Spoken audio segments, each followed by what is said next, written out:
Yeah, thanks a lot.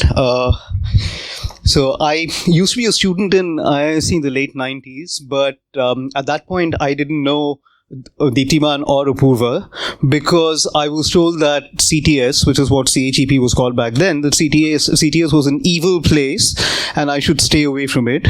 But you know, I'm just, now I know that some of the people who told me that were themselves evil. That's a different matter.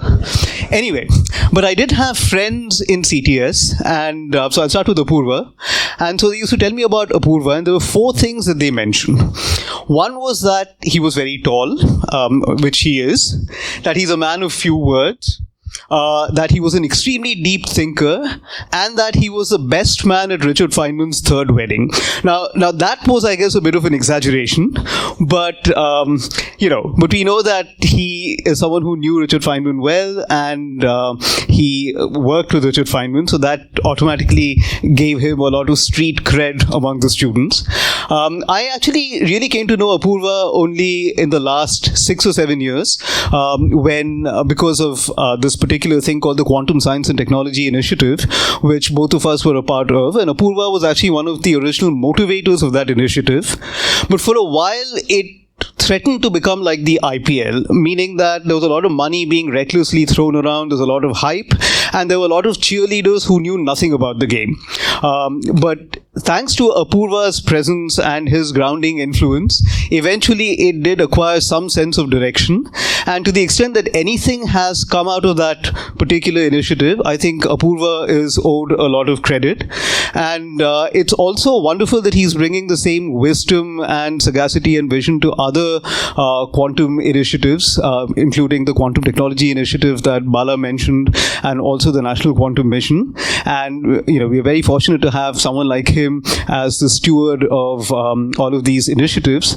One thing which I should mention is that in this day and age when almost anyone who's ever diagonalized a 2x2 matrix is trying to pass themselves off as a quantum technologist, one should remember that Apurva in millennial speak is sort of the OG of quantum computing and quantum technologies in India. He's really one of the pioneers, and it's really because of his work that quantum computation and quantum information got, from work coming out of India, got any visibility in front of an international audience.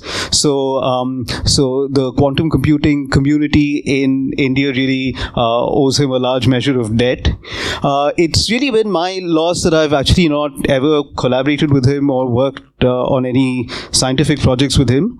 But so I haven't worked with the Apurva Patel, but I have worked with a Apurva Patel who is also in the audience, and that was a very nice and rewarding experience for me. So I have had scientific interactions with the Patel family, and I hope to continue to do that.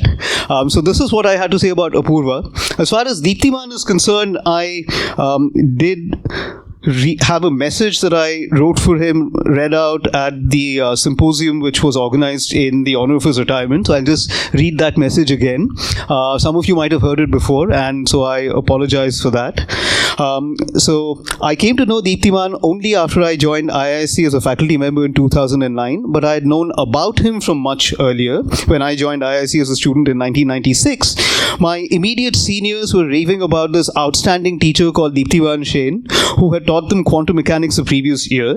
They went on to say with a certain amount of sadistic pleasure, but he won't be teaching you because he's away on sabbatical this year. By the time Deeptyaman returned, I was done with coursework and so never got a chance to be taught by him.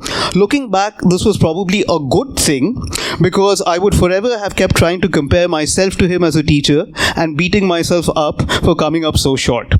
However, over the years, I've made up for not taking a class from Deeptyaman by asking him basic questions on everything from the one-dimensional harmonic oscillator to the nonlinear sigma model with Hopf terms. He's one of the very few people around who has the breadth of knowledge, not to mention the patience to answer questions on such a wide array of subjects. With Deeptyaman's retirement, and I should also add Apurva's retirement, the cumulative knowledge of basic physics, especially quantum mechanics, among the active faculty in this building is going to drop sharply. Research-wise, I don't have a paper with Deeptyaman, but I've worked on a couple of small problems with him, motivated by mutual curiosity. Needless to say, this has been a tremendous learning experience for me. He has an incredible ability to find things that are interesting but also cute and analytically tractable. In fact, this seems to me to be a running thread in his research, finding exact or close to exact solutions to interesting problems. Lacking his ability, I've consoled myself by, from time to time, moving in a complementary direction, that is, finding approximate solutions to uninteresting problems. So to conclude, it's difficult to think of a more exemplary scholar, teacher, and mentor than Deeptyaman. He's also been the ultimate double agent, almost worthy of John le Carré, the physics man in CHEP and the CHEP man in physics. So a very happy 65th birthday to both of you, and I'm glad that you both will be around in the department and in the building, because there's a lot about two-level systems and basic physics that I still have to learn. So thank you very much for your presence, and congratulations on your wonderful careers.